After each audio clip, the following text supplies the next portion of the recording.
What's going on, everybody? It's your boy Mike Rashid. I want to apologize to you guys. I haven't been consistent with the blogs and the Q&As lately. It's only because I've been working a lot and traveling a lot, and just running around with my kids. You know, I'm always being pulled in a million different directions, but I can handle it. So, but just the blogs is kind of taking a back seat to my everyday routine. However, I promise you guys, I'm going to try to do it a little more consistently. Okay, so apologies, accept my apology. I'm sorry. Nah. But anyway, so I want to get into some of these questions. I just grabbed a few of them. I posted on Instagram last night to shoot your questions. So I'll just randomly go through some of them. I get asked this a lot because I talk about abs, but they say, why no ab workouts? Um, it's not that I don't train my abs. I do train my abs, but I just do them in a different capacity. When I do my standing overhead press, that is training abs. When I'm doing a heavy squat, that's training abs. When I'm doing a heavy lat pull down, that's training abs. When I'm doing pull ups, weighted pull ups, that's training abs. So these movements, over time, I've learned my body, and I can tell when a muscle group is being engaged, and these are the times that they're being engaged. And it's a fact. It's, when you're doing like a squat or even an overhead press, standing, you're using stabilizers to keep your body, stable. And if you ever see somebody with a very weak core doing a standing overhead press, you're going to see their body just really quivering all over the place. And that's their body, their abs, the core, the back, trying to keep yourself stable. And that's burning a lot of calories. That's doing a lot of work. You don't realize it. So that's why that standing press is a lot more difficult than sitting. So you're getting a lot of core work in, a lot of ab work, lower back work. And I do these movements without a belt. I've never really used a belt. I just never felt the need to. And with a belt, there's nothing wrong with a belt. It kind of takes the work, the core work out of the movement. So, I like to make my lifts as difficult as possible just to increase my strength. So I just stay away from anything that kind of aids in that. Okay, so that's why I don't train abs directly. Now, however, if some of you know my background is boxing, and I grew up doing sit-ups. I've done a lot of sit-ups throughout my life. So I did do a lot of targeted ab work, you could say, back in the day, but I haven't done any like quote unquote traditional ab work in years. All right, okay. Okay, Mike, how did you develop your rear delts since you don't train delts directly? You're right. I don't train my rear delts directly. My rear delts honestly comes from bench pressing. I like to bench press a lot. And think about the movement. Think about like a face pull, right? That's when a face pull is when you grab, the rope that's on the cable pulley machine, and you pull it towards your face pull. So you'll see the rear delts being engaged, right? Yeah. Okay. Now, think about the bench press. It's the same movement, but with a lot more weight. So you have all of that weight. Wow. Wow. Wow. Okay. So you're hitting like shoulders get trained twice a week most of the time because when you're training chest, you're training shoulders. You know what I mean? Your shoulders is doing all the work, shoulders and triceps. So uh, after a chest workout, I have the best shoulder pump. You know what I mean? Because that's what's doing a lot of the work, all of the work. So that's how my rear delts have become developed. That and also my shoulder presses on shoulder days. Listen, I always say the primary lift for whatever body group, for whatever body part, pretty much hits that entire body part, with the exception of like back. Back is so vast, it's so big. You have to hit a lot of different movements to hit every part of the back. But with a shoulder, honestly, a shoulder press, my first movement of shoulder presses is anywhere from 8 to 11 sets. You know what I mean? Well over 100 reps. Okay, so that's really getting that shoulder work in real good. So, um, and I do 2 or 3 different movements of shoulder presses, and that's hitting the rear delts as well. It's hitting everything: your rear, front, medial, and your traps, even some of your rhomboids. So, um, that's how I develop my rear delts.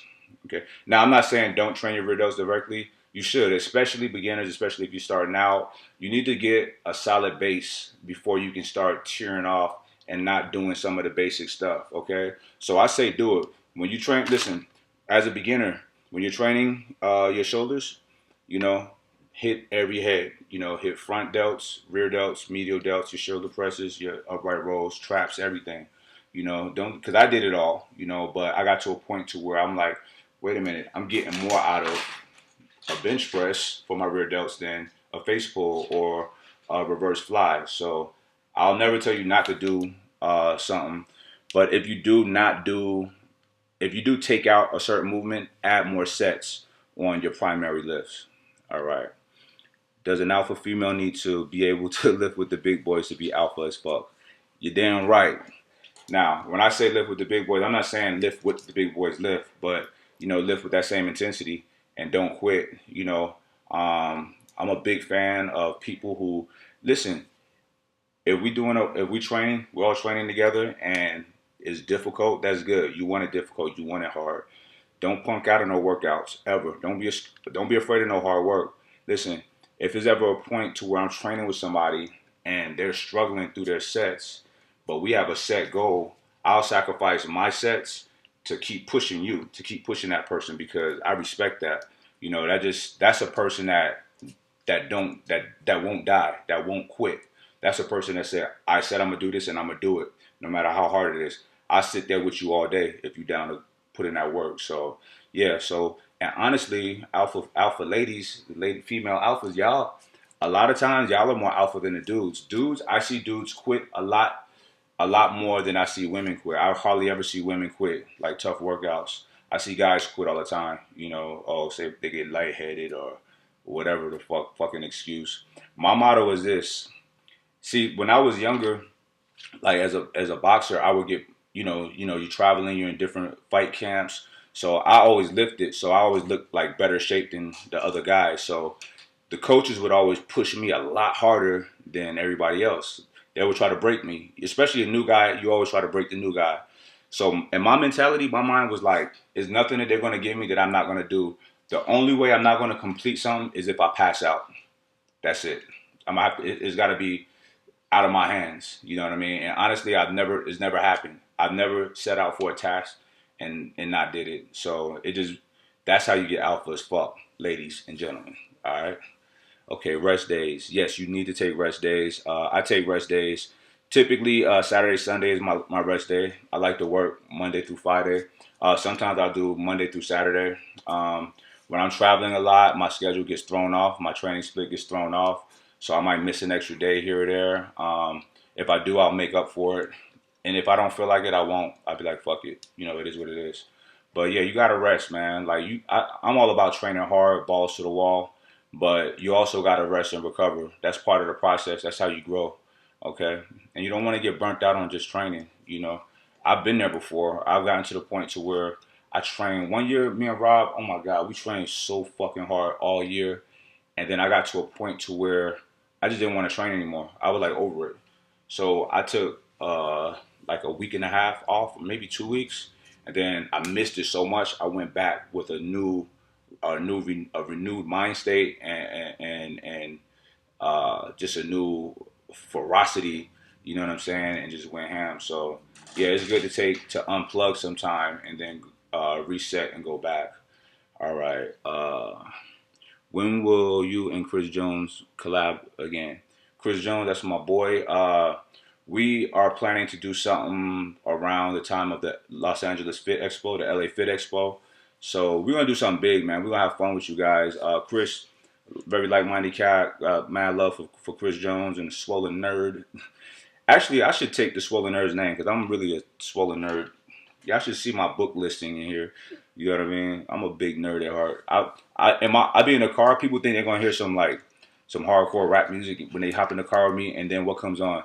Neil deGrasse Tyson and the Cosmos. You know what I mean? Or an audio book from the Great Courses or something weird like that. Now I'm a big nerd, but shout out to them boys, my Texas family.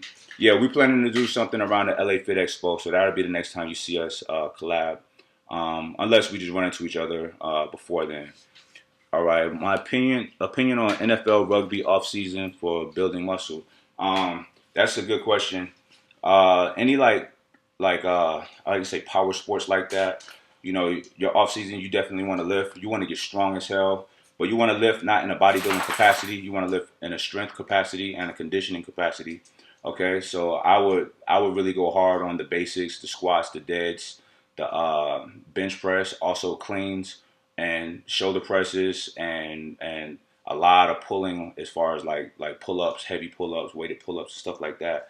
I would get really strong at that, really efficient at that, and then like the entire off season, but also stick with your endurance stuff, uh, box jumps, sprints, sprint with resistance, with either parachute or with somebody pulling you with the band, or prowler sprints, stuff like that, stair sprints, and also when you get back to see your and your skill work. But when it's time, when you're back in season, I would not recommend you lift in that same capacity as you did off season, because you want to be loose, limber. You built all of that strength up and that muscle up in the off season.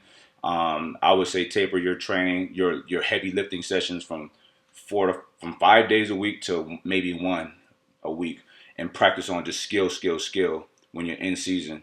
You know, that's the thing. You got to be now. This is just general off the top of the head. If I was to sit down and write a program out for a fighter or a football player or a rugby player, you know, it'll be very specific. But what you got to do, like, is always training specific to your goals and what you need. So, with that being said, you know, you can't train. I wouldn't recommend a football player training like a bodybuilder. You understand? I would train them for power, explosiveness, agility, stuff like that. So so yeah, that's how I would recommend off season training for muscle building for those types of athletes. You know, it's all dynamic. It's a million different ways to do it. You know, so but yeah, so that's it, man. All right, that's the Q&A for today. Much love for y'all. I got a lot of things to do, so I'm gonna wrap this up, and I'll holler at y'all later. All right, peace.